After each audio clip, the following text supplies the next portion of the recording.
Freeze! You're under arrest for illegal cattle feeding. My heart races as three pathetic clowns in cheap uniforms snap real metal cuffs on my wrists, right on my 500-acre family ranch, land we've held since 1943. The lead cop sweats profusely, his plastic Halloween badge peeling off like garbage. Their patrol car? A rental Kia with that glaring Enterprise sticker. HOA Tyrant. Delilah leans from her matte black Range Rover, live streaming with wicked glee. Finally! This is what happens when you defy community standards, cowboy! The fury inside me boils watching Delilah's paid actor struggle to read his own fake warrant. What these clowns don't know about the quiet rancher they're humiliating is that payback's coming, and it's going to be absolutely devastating. What would you do if your HOA hired actors to fake arrest you? Drop your wildest HOA horror story below. Where are you watching from? Let me know if your area has power-hungry HOA dictators too. The name's Graham Whitfield, and if you'd met me 6 months ago, you'd have seen exactly what Delilah wanted to see. A confused 58-year-old rancher who inherited his grandfather's spread and didn't know the first thing about legal mumbo-jumbo. I let her believe that. Big mistake on her part. I moved to Willowbrook County after my wife passed, trading Austin's chaos for 400 acres of rolling Texas hill country. The morning air carried the smell of sage and cattle feed, while live oaks creaked like old bones in the evening breeze. My grandfather's 1943 farmhouse sat proud with its wraparound porch, American flag hanging still in the humid air, barn cats ruling the property like furry dictators. This was supposed to be my peaceful retirement, just me, the cattle, and the sound of gravel crunching under worn boots. Then came the white Range Rover with HOA Prez vanity plates, prowling my fence line like a shark that smelled blood. Meet Delilah Thornfield, 52, blonde bob sharp enough to slice steel, smile that could sell ice to Eskimos. She moved down from Dallas 5 years back, real estate license in one hand, city attitude in the other. At Rusty's Diner, the old-timers whispered she'd researched every property owner within 10 miles, building files like some kind of suburban CIA. Ran a full background check on you, Rita Gonzalez told me over coffee, her weathered hands steady on the cup. Rita taught school for 30 years before retiring next door. Delilah knows you inherited money from Austin, thinks you're some wealthy city boy playing cowboy. Perfect. Let her think that. See, Delilah had conducted her research all right. Property records showed Graham Whitfield, recent inheritance, moved from Austin. What she missed, what her expensive private investigator somehow overlooked, was exactly what I'd done in Austin for 4 very interesting years. Mr. Whitfield, she announced during her first ambush visit, clipboard clutched like a weapon, expensive perfume mixing with the honest smell of manure. We simply must discuss bringing your property into community compliance. I scratched my beard, playing the confused farmer perfectly. Ma'am, I'm not sure I understand. What kind of compliance? Livestock odors, obviously. That farm equipment is an eyesore. Your property is dragging down everyone's values. The eyesore was grandfather's 1952 Farmall tractor, lovingly maintained and running smoother than her husband's city council ethics. But I kept the act going. Well, grandfather never mentioned any rules about tractors. Her smile turned predatory. Times change, Mr. Whitfield. We have standards now. Those standards arrived via certified mail. Violation notices on HOA letterhead threatening $500 daily fines. Here's what Delilah didn't know about property law. My ranch predated her HOA by 80 years. Legally speaking, her authority over my land ranked somewhere between non-existent and laughable. But I kept that knowledge to myself while quietly documenting every violation notice, every threatening letter, every illegal overreach. Old habits. The harassment pattern emerged like clockwork. Anonymous complaints to code enforcement about agricultural noise pollution. Roosters crowing at dawn. Imagine that. Safety violations reported about my century-old barn that had weathered 3 hurricanes. The smell of fear started spreading through the neighborhood as other property owners realized Delilah's reach. At Rusty's Diner, conversations hushed when she entered. The old-timer supported me privately but feared retaliation. New residents split between kissing her ring and staying neutral. Buck Patterson, Vietnam vet who lived 2 miles out, refused HOA membership entirely and offered his workshop for private conversations. That woman's building something bigger than an HOA, Buck told me, his military instincts still sharp. This smells like a land grab operation. Buck was right. When I started asking innocent questions at the courthouse, just a confused rancher trying to understand his rights, I discovered some fascinating irregularities in HOA and corporation documents. That's when Delilah decided legal intimidation needed an illegal upgrade. That's when she made the phone call that would land her in federal prison. 3 days after my fake arrest, Sheriff Garrett sat on my front porch, shaking his head while the morning coffee grew cold in our mugs. The smell of bacon from Rita's kitchen next door mixed with diesel exhaust from the real patrol cars that had swarmed my property. Graham, in 30 years of law enforcement, I've never seen anything this stupid, Garrett said, flipping through his incident report. Fake badges, rental car with Enterprise stickers still on the bumper, and your HOA president filming like she's directing a Hollywood movie. I scratched my beard, playing the confused farmer. Sheriff, I still don't quite understand what they did wrong. Were those really not police? Hell no, they weren't real cops. Tommy Brewster works construction in Dallas. I called his boss. Impersonating peace officers? That's a felony that'll get you 5 years in Huntsville. Years ago, when I was prosecuting white-collar crime, I'd seen similar cases where criminals thought fake authority would intimidate victims. They never realized that impersonating federal agents or police officers automatically triggers civil rights violations under federal law. The dumber the crime, the harder the federal prosecutors hammer you. But I kept that insight to myself and nodded like a grateful rancher. I guess I dodged a bullet then. You sure did. These idiots are looking at serious prison time. The real shock came when the neighborhood reacted. Within hours, Ring doorbell footage from 6 different houses had captured the entire circus. By noon, someone had posted a TikTok compilation titled "Karen Hires Fake Cops to Arrest Rancher" that was approaching viral status. But here's the twist that caught everyone off guard. Delilah doubled down. Instead of apologizing or backing off, she called an emergency HOA meeting that evening, sending frantic emails claiming the fake police were private security consultants who had misunderstood their instructions during a routine property inspection. The community center reeked of pine sol and desperation when neighbors packed in that night. Delilah stood at the podium in her best power suit, trying to control a narrative that was already burning down around her. Neighbors, we're dealing with an outside agitator who threatens our property values and community safety, she announced, pointing at me like I was carrying plague. Buck Patterson stood up, his Vietnam-era bullshit detector at full alert. Delilah, you hired actors to handcuff a man on his own property. That ain't security. That's kidnapping with extra steps. The room erupted. Half the neighbors looked horrified. The other half seemed terrified of crossing her. The taste of fear hung thick as humidity before a thunderstorm. That's when Rita Gonzalez dropped her own bombshell. While we're talking about problems, Rita said, her teacher voice cutting through the chaos, I've got questions about our HOA finances. Been taking meeting notes for 2 years, and some expenditures never made sense. She pulled out a manila folder thick with documents. Like this $3,500 monthly payment to Thornfield Security Services. Funny how that company shares your name, Delilah. The room went dead silent. You could hear the AC unit struggling against Texas heat, and about 40 people holding their breath simultaneously. Delilah's perfect composure cracked like cheap paint. Those are legitimate management fees for what? Buck interrupted. I run a small business. Show us invoices. Show us what services this company provided. I sat quietly in the back, taking notes like any concerned homeowner, while my prosecutor brain cataloged potential fraud charges. Rita had stumbled onto a paper trail that could destroy Delilah's entire operation. Local TV reporter Jessica Martinez arrived with a cameraman, having received an anonymous tip about HOA irregularities. The smell of Delilah's expensive perfume mixed with panic sweat as she tried dodging questions.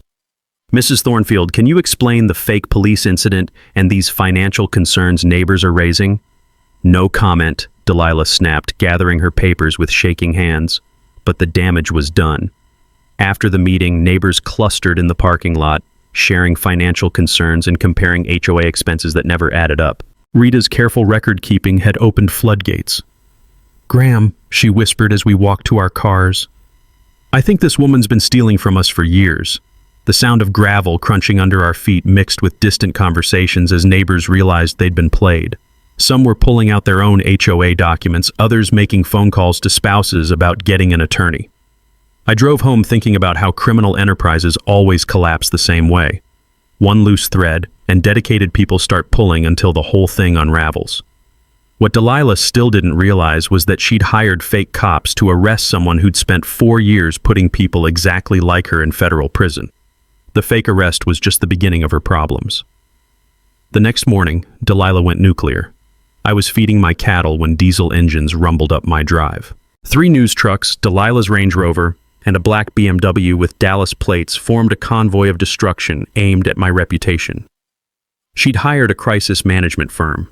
The smell of exhaust mixed with morning dew as Delilah positioned herself between cameras and my property, wearing a navy blazer that probably cost more than most folks' truck payments.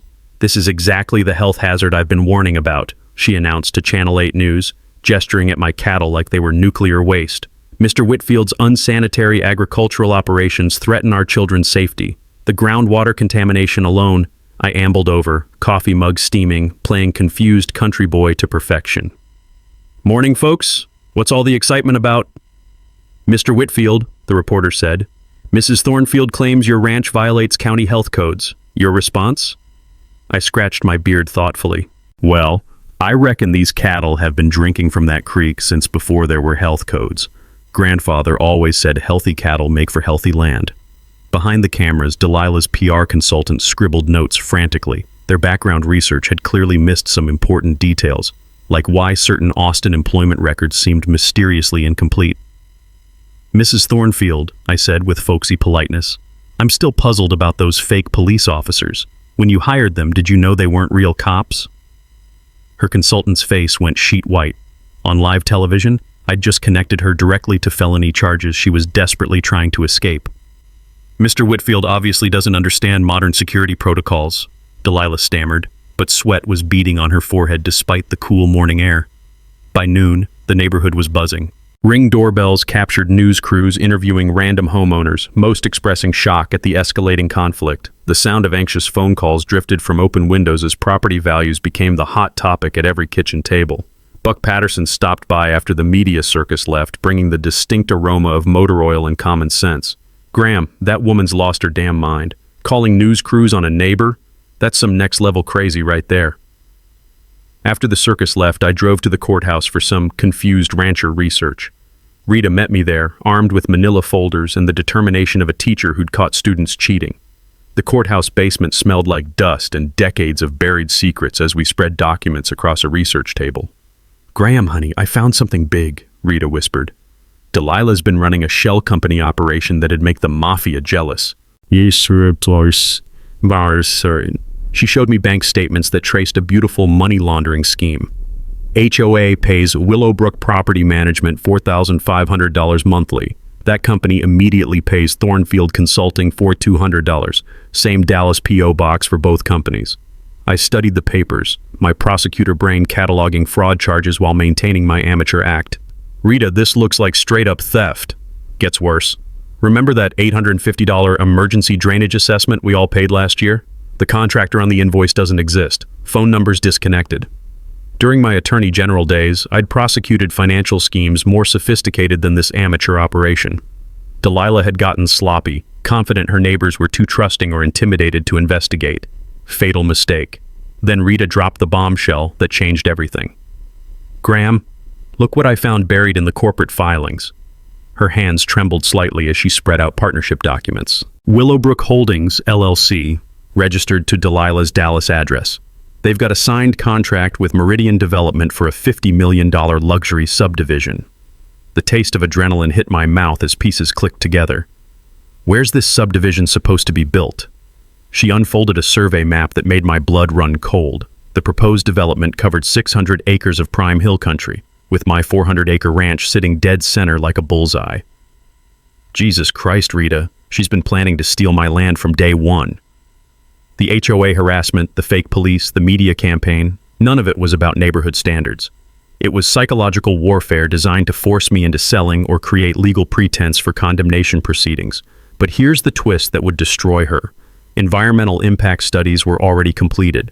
Zoning variances pre-approved through her husband's council connections. Investor money committed and sitting in escrow accounts. All they needed was my ranch. Graham, Rita whispered, there's more. The development partners have already invested $12 million. If they don't get your property by Christmas, they lose everything. The sound of my heartbeat filled the silent basement as I realized the true stakes. This wasn't petty HOA harassment. This was organized crime disguised as suburban politics. They'd researched Graham Whitfield, found an inheritance from Austin, and assumed they could intimidate a wealthy city boy playing cowboy. That oversight was about to cost them everything. The media ambush backfired spectacularly. Within hours of the broadcast, neighbors started calling each other with a question that made Delilah's scalp sweat through her expensive blonde highlights. If Graham is such a problem, why did she have to hire fake cops?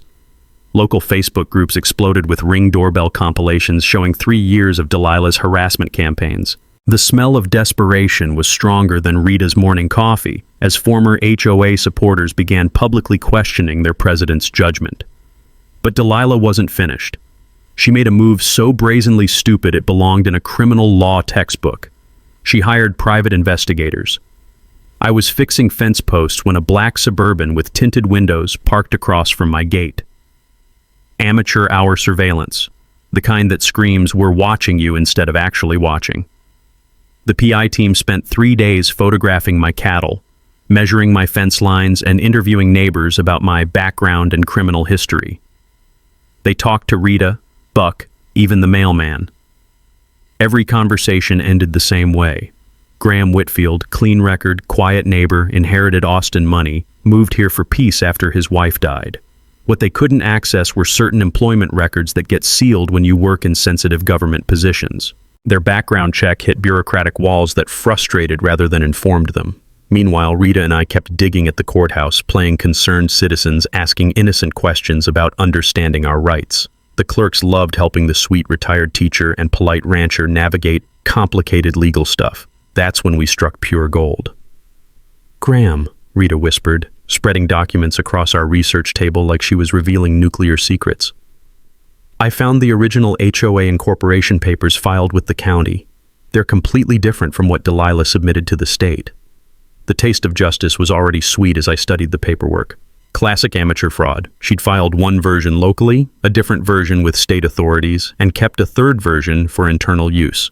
Each document contained different financial powers and property boundaries. "Rita, this means every HOA action for 3 years has been completely illegal. She never had authority to collect a single dollar from anyone." But here's the mini twist that made everything personal. Those original documents contain notes about expedited property acquisition timeline and investor deadline compliance. Delilah hadn't just been harassing me randomly. She was working against a hard deadline. "Look at this investor agreement," Rita said, pointing to papers that made my blood run cold. Development partners committed $12 million based on guaranteed property acquisition by December 31st. Graham, that's only 6 weeks away. The courthouse basement suddenly felt like a pressure cooker as the timeline became clear. Delilah's entire financial empire depended on forcing me off my land before Christmas, or her development partners would demand their money back, with interest and penalties. She was financially cornered, which made her infinitely more dangerous. That evening, Delilah played her final desperate card. She called an emergency HOA meeting, packing the community center with supporters from 3 neighboring subdivisions, people who didn't even live in Willowbrook Estates but had skin in the regional property value game. The smell of fear mixed with cheap perfume as she took the podium wearing full battle armor, designer suit, professional makeup, and the kind of manic confidence that comes from pure desperation. "Neighbors," she announced to the overflow crowd, "we're facing a direct threat to our community's future. Mr. Whitfield has hired expensive Austin attorneys to file frivolous lawsuits against hard-working families." I sat quietly in the back, taking notes while she painted me as a wealthy bully, using lawyers to destroy innocent homeowners. The irony was thicker than Texas barbecue sauce. "He's already cost us thousands in legal fees defending against his baseless accusations," she continued, voice rising with evangelical fervor. "If we don't stand united, he'll bankrupt our entire community with endless litigation." The sound of nervous murmuring filled the room as neighbors processed her claims. Some nodded along, others looked confused about why someone would sue over legitimate HOA enforcement. Buck Patterson stood up, his military bearing commanding immediate silence. Delilah, you hired actors to arrest the man on his own property. Now you're complaining he might sue you for it? That's like punching someone and getting mad they bruised your knuckles. The room erupted in nervous laughter that gradually shifted into serious whispered conversations. Neighbors were finally asking each other the right questions about financial records, legal authority, and exactly what gave their HOA president the power to speak for everyone. But I could see the panic building in Delilah's eyes. Her perfect composure was cracking like old paint, revealing something desperate and dangerous underneath. She was running out of time, running out of money, and running out of legal options, which meant she was about to get very, very stupid. And I was ready for her. Rita and I hit the courthouse basement like treasure hunters following a map to buried gold. 5 hours later, surrounded by the musty smell of decades-old files and the hum of fluorescent lights that had witnessed countless secrets, we found the document that would end Delilah's criminal career. "Graham, honey, we've got her," Rita whispered, her hands actually trembling as she spread out incorporation papers like evidence in a murder trial. "This whole HOA is a complete fraud." I squinted at the paperwork, playing confused rancher while my heart raced with recognition. "I'm not sure I understand, Rita. What exactly are you seeing?" The incorporation was never legally completed. Her teacher's finger traced signatures and dates that told a story of systematic deception. "Look at these state filing requirements. Delilah never met a single one. No proper board elections, no valid bylaws adoption, no legal authority whatsoever." The basement air felt electric as the implications sank in. Every violation notice, every fine, every threatening letter, completely worthless pieces of paper backed by zero legal authority. "So you're saying the HOA isn't really real?" "Graham, she's been collecting money under false pretenses for 3 years. That's theft, plain and simple." Rita's voice carried the moral outrage of a teacher who'd caught students cheating on the final exam. She pulled out bank statements that painted a beautiful picture of organized crime. "Look at this money trail. HOA collects $180,000 from homeowners. That money gets shuffled through 4 different companies, all owned by guess who?" I traced the paper path, watching Delilah's shell game unfold in black and white. Willowbrook Property Management to Thornfield Consulting to Willowbrook Holdings to Meridian Development. A criminal carousel designed to launder stolen neighborhood dues. "Rita, this looks like something you'd see on a crime show." Gets worse. Remember that special drainage assessment last year? $850 each from 43 homeowners, $36,550 total. The drainage company on all the invoices doesn't exist. The taste of victory was already sweet as I realized the federal charges mounting against Delilah. Mail fraud, wire fraud, conspiracy, civil rights violations from the fake police incident. She'd built herself a first-class ticket to federal prison. But Rita saved the best for last. "Graham, I found correspondence between Delilah and her development partners. They've been planning this land grab for years, waiting for your grandfather to pass so they could buy the ranch cheap at estate sale." My blood went cold as I read emails discussing property acquisition timelines and investor deadline compliance. When I inherited, instead of the ranch going to auction, their entire criminal enterprise faced collapse. "What happens if they can't get your ranch by Christmas?" Rita asked, pointing to investor agreements that spelled out Delilah's nightmare scenario.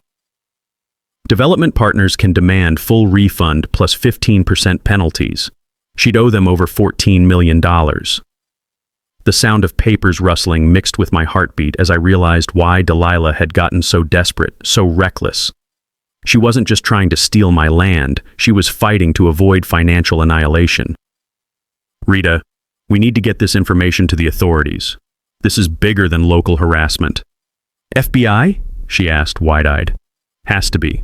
When someone creates fake government agencies to steal money, that's federal territory." But as I gathered the evidence, I couldn't help thinking how differently this would play out than Delilah expected. She'd researched Graham Whitfield and found a quiet rancher with Austin money. She had no idea she'd been committing federal crimes in front of someone who knew exactly which agencies to call and precisely what statutes she'd violated. Time to introduce Delilah to federal justice. The next morning, I sat on my front porch with Rita, spreading stolen HOA documents across my grandfather's old table like we were planning a church potluck instead of the downfall of a criminal enterprise. "Graham, honey, we need to organize this evidence before calling authorities," Rita said, her teacher instincts kicking into high gear. "Can't just dump a pile of papers on some poor FBI agent's desk."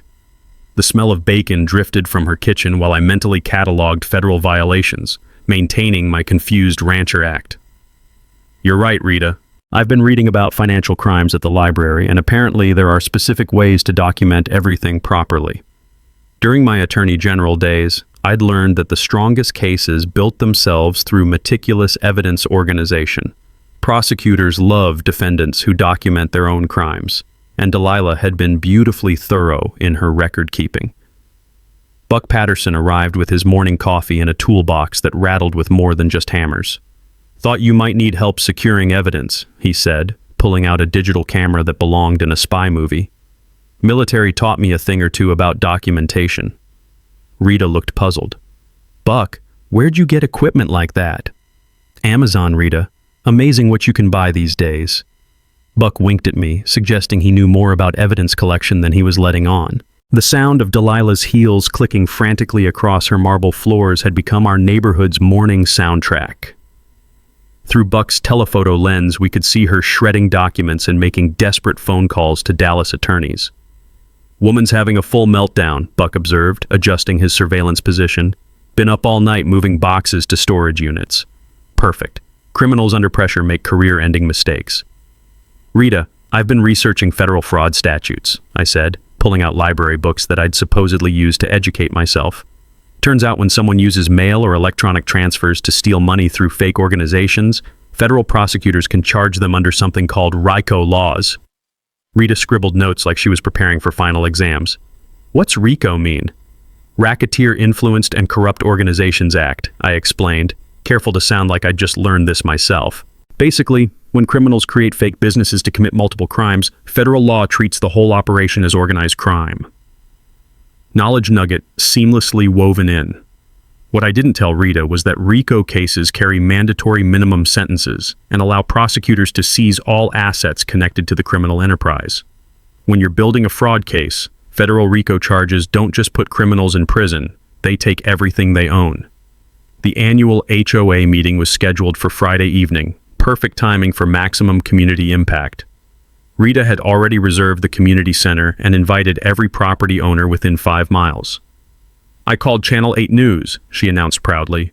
"Told them we're exposing major financial irregularities in HOA governance. They're sending a crew Friday night." I hid my satisfaction. Federal arrests always look better on television. Buck's surveillance revealed the full scope of Delilah's panic. She was meeting with development partners in parking lots, conducting conversations that looked increasingly heated. Her perfectly styled blonde hair was showing roots, and her designer outfits were wrinkled, classic signs of someone whose world was collapsing. "Graham," Rita said, studying bank statements with her reading glasses, "I found something that might be important. Delilah's been filing false property tax assessments to inflate neighborhood values. Another federal crime to add to the growing list. Tax fraud would bring IRS Criminal Division into the case, adding even more prosecutorial firepower." "That sounds serious," I said, maintaining my amateur legal scholar act. "We should definitely include that in our FBI report." The irony was delicious. I was building a federal case while pretending to learn about federal law from library books. Thursday afternoon, Rita finished organizing 3 years of financial evidence into manila folders labeled with teacher precision. Bank statements, shell company registrations, fake invoices, forged contracts, everything a federal prosecutor could want for a slam-dunk conviction. "Graham, this is the most comprehensive case documentation I've ever seen," she said with pride, having no idea she'd just assembled evidence for the largest HOA fraud prosecution in Texas history. The smell of Rita's famous chocolate chip cookies mixed with anticipation as we prepared for Friday's revelation. Federal agents would be positioned throughout the audience, ready to serve arrest warrants the moment Delilah's crimes were publicly exposed. Buck tested his audio recording equipment one final time. Crystal clear sound quality. Every word she says will be admissible in court. "How do you know about court admissibility?" Rita asked suspiciously. "Been watching a lot of Law and Order," Buck replied smoothly. Friday evening couldn't come fast enough. After 6 months of playing confused rancher, it was time to show Delilah exactly who she'd been messing with. Justice was about to be served with federal precision. Thursday morning, Delilah's perfect world exploded with one phone call that could be heard 3 houses away. I was feeding cattle when her shrieking pierced the morning air, windows open, voice carrying across the pasture like a wounded banshee. The sound of expensive crystal hitting marble floors suggested she was throwing things. Rita called 15 minutes later, her voice electric with excitement. "Graham, honey, get over here immediately. Delilah just found out who you really are." I found Rita pacing her kitchen, coffee forgotten and growing cold, clutching a piece of paper that trembled like a leaf in a thunderstorm. Her Dallas attorney finally ran a deep background check. Took him 6 months, but he accessed sealed state employment records. The smell of burned coffee mixed with my own anticipation as Rita's words hung in the air like smoke. After half a year of playing confused rancher, my cover had finally cracked. "What exactly did they discover, Rita?" Her eyes were wide with something between awe and embarrassment. Graham Whitfield, Texas Attorney General from 2015 to 2019, specialized in prosecuting white-collar crime and organized fraud. The silence in Rita's kitchen felt like the moment before lightning strikes. Through her lace curtains, we watched Delilah's Range Rover tear out of her driveway, spraying gravel like buckshot. "Sweet Jesus, Graham," Rita whispered, sinking into her chair. "I've been sitting here for months explaining basic legal concepts to someone who prosecuted organized criminals for the state government." I couldn't suppress my grin at her mortified expression. "Rita, your help was invaluable. I couldn't have documented community impact without your insider knowledge. But you knew exactly what she was doing from day one, didn't you? Every federal statute she violated, every RICO element she satisfied, every civil rights abuse she committed. I've been building a prosecutorial case while letting her create evidence of criminal intent." Rita's phone started buzzing like an angry hornet. Text messages flooded in as news spread through the neighborhood faster than gossip at a church social. The quiet rancher who'd been asking innocent legal questions was actually a former state attorney general who'd put organized criminals in federal prison. Buck Patterson arrived within minutes, his military bearing sharper than usual. "Graham, shit's hit the fan over at Delilah's place. She's been screaming at development partners since 7 a.m. about operational security failures." But here's the mini twist that made everything infinitely more dangerous. Instead of cutting her losses, Delilah was going completely insane. "She's not running," Buck reported, adjusting his surveillance equipment. "Woman's lost her damn mind. She hired a crew of Dallas muscle, brought in supporters from 4 counties, and she's planning something crazy for tomorrow night." The taste of adrenaline hit my tongue as Buck continued his intelligence briefing. "Overheard her phone calls. She's going to accuse you of prosecutorial misconduct, abuse of power, and using government resources for personal vendettas. Plans to turn the whole community against you before you can present evidence." Rita's teacher brain was processing implications like a calculator. "But Graham, now that everyone knows you're former attorney general, won't that help our credibility?" "Depends entirely on how she spins the narrative. Delilah's going to claim I've been conducting an illegal investigation using insider knowledge to frame an innocent neighbor for personal revenge." The irony was thick enough to choke on. After 6 months of carefully hiding my expertise, Delilah was about to weaponize it against me. Within hours, the neighborhood was buzzing with speculation. Some neighbors felt vindicated. Finally, a real expert was fighting HOA corruption. Others felt manipulated. Why hadn't I told them who I really was? The smell of uncertainty hung in the air like humidity before a storm. By evening, Delilah had organized her counterattack. Security guards were stationed around her property. Supporters from neighboring subdivisions were arriving in expensive cars. She'd hired a media consultant to manage her innocent victim of government overreach narrative. "Graham," Buck said, monitoring radio chatter from her security team. "She's planning to pack tomorrow's meeting with people who don't even live here, going to turn it into a political rally about prosecutorial abuse." The sound of my grandfather's old porch creaking mixed with evening cricket songs as I contemplated the final battle ahead. For 6 months, Delilah had underestimated a quiet rancher who asked innocent questions and seemed overwhelmed by legal complexity. Now she knew the truth, but instead of surrendering, she was preparing for total war. Rita joined me on the porch, bringing fresh coffee and the determined expression of a teacher who'd caught students cheating on finals. "Graham, I don't care if you're former attorney general or former circus performer. That woman stole from this community, and tomorrow night she's going to face the consequences. The evening air carried the scent of sage and the promise of justice. Delilah was about to learn why former prosecutors never really retire. They just choose more deserving targets. Friday morning arrived with the smell of war in the air and the sound of Delilah's private army taking over my neighborhood. By 8 a.m., her property looked like a political campaign headquarters run by mercenaries.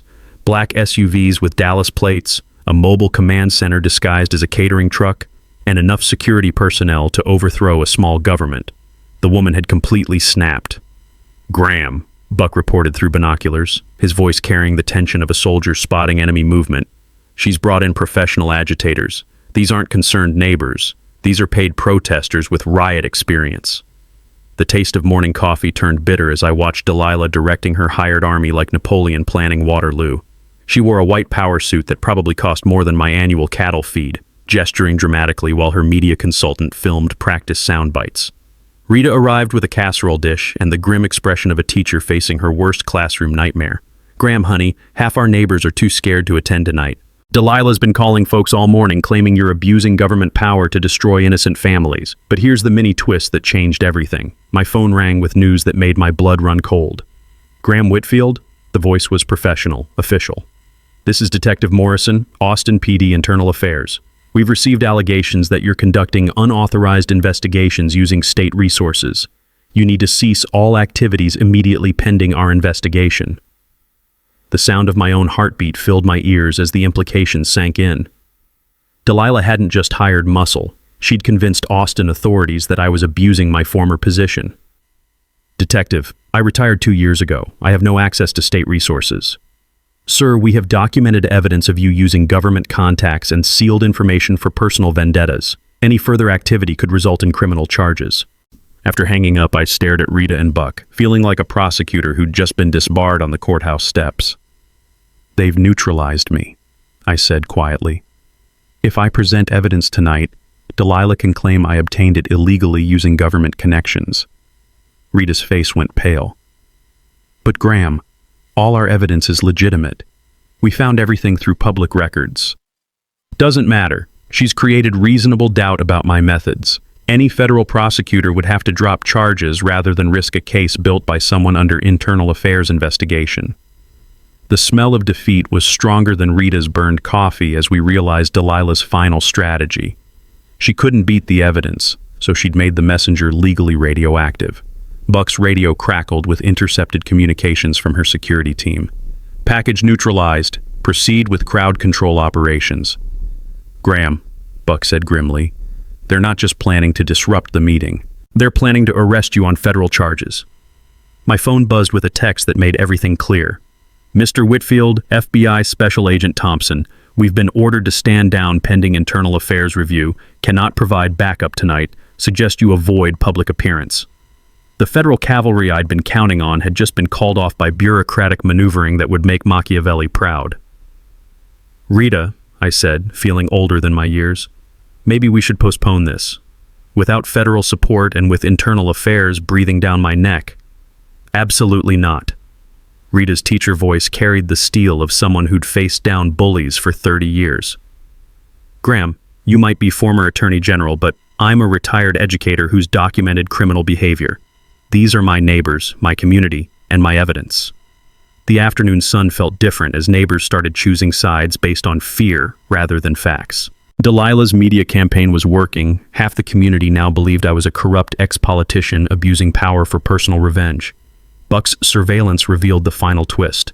Federal agents were positioned around the community center, but they weren't there to arrest Delilah. They were there to arrest me. "Graham," Buck said quietly, "I count 6 federal marshals with warrants. Delilah's convinced them you've been conducting illegal surveillance and using government resources without authorization." The taste of irony was poison in my mouth. After 6 months of building a perfect case, I was about to be arrested at my own evidence presentation. "She's turned the entire system against you," Rita observed, her teacher brain analyzing the political chess match. "But Graham, there's one thing she can't control." "What's that?" "The truth. And I've got 3 years of documented evidence that doesn't depend on your former position. The evening air carried the scent of sage and the promise of either vindication or disaster.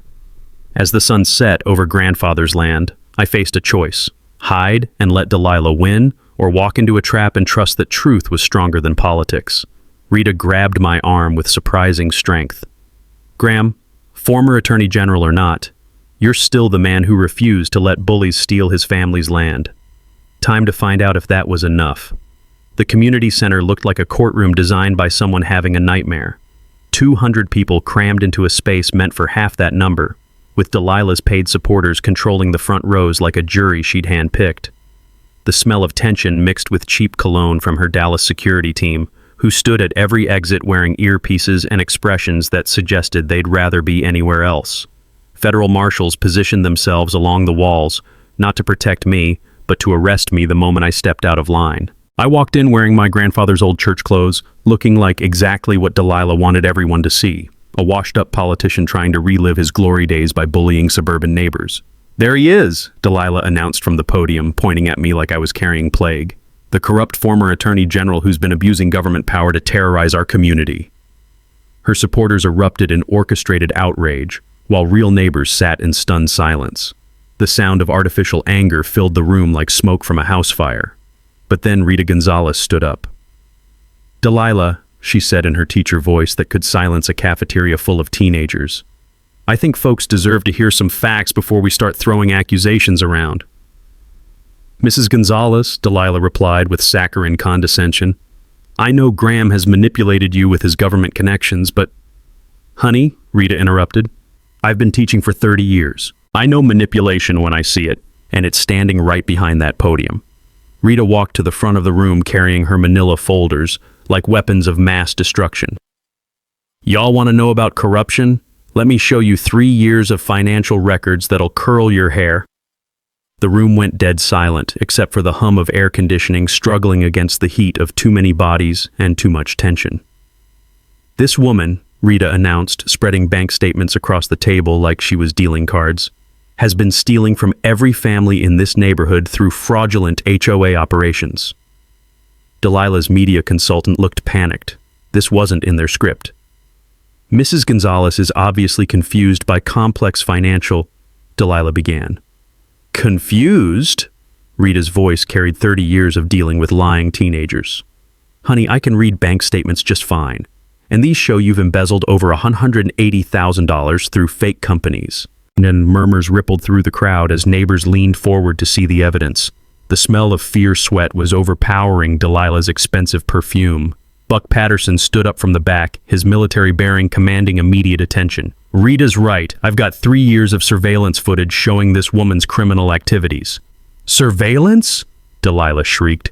"That's illegal. They're violating our privacy." "Ma'am," Buck replied calmly, "Ring doorbells aren't illegal, and they've recorded every crime you've committed for the past 3 years. That's when I realized Rita had handed me the perfect opening. I wasn't presenting as former Attorney General anymore.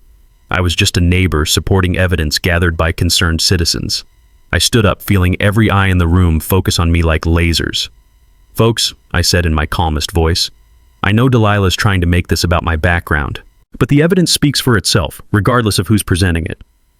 "You're a corrupt politician abusing power," one of her paid supporters shouted. "Actually," I replied, "I'm a rancher whose neighbor hired fake police to arrest him for feeding cattle." The room erupted as neighbors remembered the viral videos of my fake arrest. Phones started coming out, recording everything as the tide of public opinion shifted like a river changing course.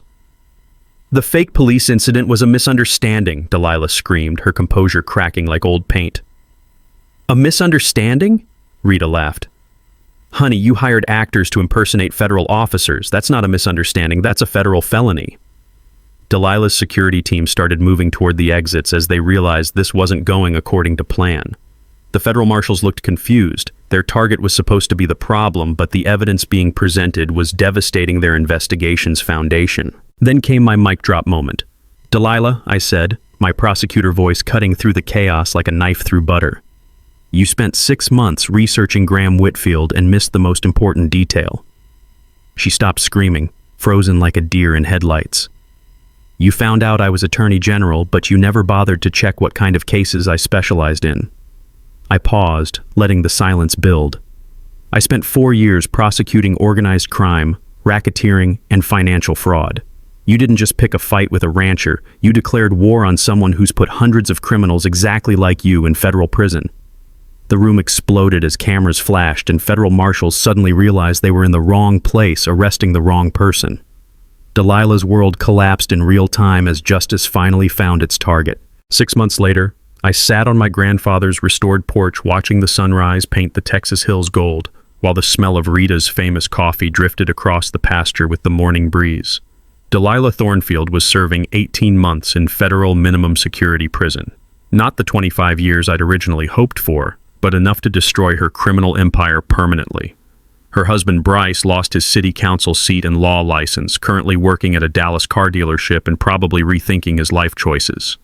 The development partners paid $4.2 million in settlements to defrauded homeowners, with every family receiving full HOA refunds plus substantial damages.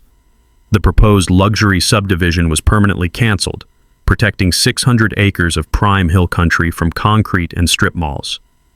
Rita had become the neighborhood's unofficial mayor, organizing monthly potluck dinners that actually brought people together instead of dividing them. Buck Patterson ran a legitimate neighborhood watch program focused on real safety rather than harassment, and his military precision kept actual crime at absolute zero.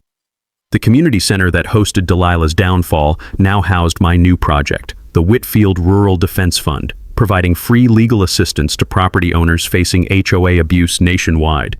Rita managed the office with teacher efficiency, while Buck handled security consultations for families fighting institutional bullying.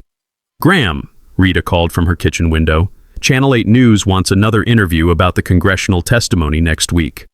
I waved acknowledgement while scratching behind the ears of a barn cat who'd decided my lap was prime real estate. The rural property rights legislation inspired by our case was moving through Congress with bipartisan support.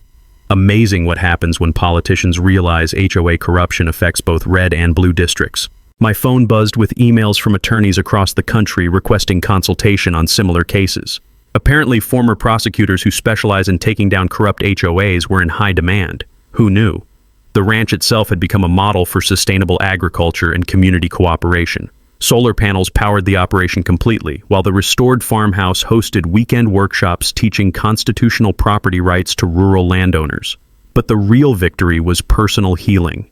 2 years of grief had transformed into purpose, channeling prosecutorial skills toward protecting families from institutional abuse. My wife would have loved seeing bullies get their comeuppance with such poetic justice. Sarah Kim, the federal prosecutor who'd worked our case, had become a frequent visitor to the ranch. Romance developed slowly over discussions of RICO statutes and civil rights law. Not exactly traditional courtship, but it worked for us. "Graham," Buck called from the barn, "Netflix documentary crew's here for the final interview." The Emmy-winning documentary, The HOA Wars, had sparked a national conversation about suburban corruption and property rights. My story became required reading in law schools, with students studying how patience and proper evidence gathering could destroy criminal enterprises more effectively than dramatic confrontations. The most important lesson from our experience was simple: document everything, research your legal rights, and remember that federal prosecutors love defendants who create their own evidence trail. When criminals think they're smarter than the system, they usually end up proving exactly how stupid they really are. The barn cats had multiplied into a small army of Mausers who earned their keep maintaining rodent control across 400 acres of peaceful pasture. Cattle grazed contentedly without HOA harassment, property developers, or fake police officers disturbing their daily routine. As evening approached, neighbors began arriving for our weekly barbecue, a tradition that started as evidence review sessions and evolved into genuine community celebration. The smell of mesquite smoke mixed with laughter as children played games their parents had enjoyed before HOA rules banned excessive noise. "Graham," Rita said, settling into a porch chair with her famous chocolate chip cookies, "I still can't believe we took down an entire criminal organization armed with nothing but manila folders and determination." Rita, I replied, watching federal agents who'd become friends enjoying Buck's famous ribs. You did most of the work. I just knew which laws they were breaking. The sunset over grandfather's land carried the scent of sage and the satisfaction of justice properly served. Sometimes the best revenge is simply ensuring that bullies face consequences for their actions while communities heal stronger than before. And that's how Delilah's son Phil, who thought she was intimidating a simple rancher, discovered she was committing federal crimes in front of a former Texas Attorney General. Graham with Phil turned a fake police stunt into an 18-month prison sentence. Here's the real lessons. Graham didn't grow because he was a former Attorney General. He won because he has patience, documented everything, and trusted neighbors like Rita and Buck to have built an unbeatable case. Delilah's biggest mistake wasn't hiring fake cops. It was underestimating ordinary people who refuse to accept abuse as normal. Rita teacher instinct, Buck's military discipline, and Graham's quiet determination prove that organized justice beats organized crime every single time. If you are fighting with your own HOA tyrant, remember this: you don't need law school to be institutional bullies. You just need patience, documentation, and the courage to stand up for what's right.